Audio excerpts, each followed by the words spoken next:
from Pennsylvania, hi Nick, has a question for you.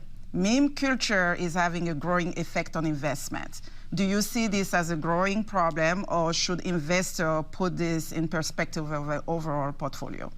Over 30-some years doing this.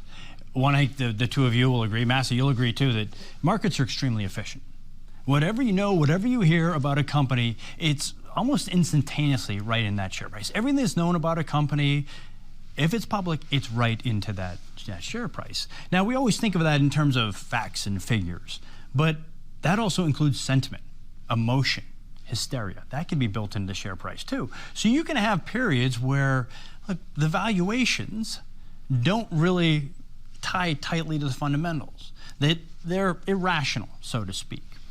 And we remember periods like this. You mentioned the dot-com period and meme stocks of the past 2 years. And you could say the pandemic darlings. I won't go off, but you can think about working out at home and everyone who did well with that.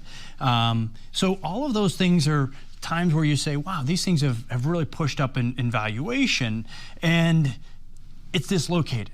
What should I do about it? If you have a portfolio of Vanguard's probably index funds, a lot of index funds, maybe some active fixed income, maybe a couple of active funds. Just keep investing and let it compound over time. I think you guys would say the same thing. And tune out the meme stock noise and think about it in terms of entertainment.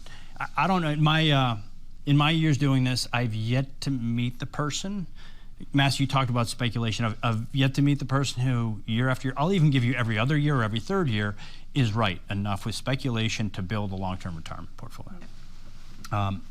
Because a lot of questions that came in had to do with, is crypto overvalued? A company has underlying earnings. So you know how much you're paying for forward earnings and whether that's reasonable if you look at historical rates or what you think is, where you think earnings will go. But crypto doesn't have that. It's simply a supply-demand marketplace. And as long as demand increasingly exceeds supply, you'll get a nice return. Fair enough? But you're depending on that. Like you're not depending on earnings increasing, just demand exceeds supply. But other things can change in there. You can have regulation come in and that's starting to heat up. You can have the 10% worried about geopolitical tensions. What was it, 38%? Worried about inflation, the inflation outlook. All these things will change the price of your cryptocurrency. And so when you have that, it's a very volatile ride. I read the other day that the most successful ETF launch ever was actually a Bitcoin ETF. The worst performance year ever by an ETF was that same ETF.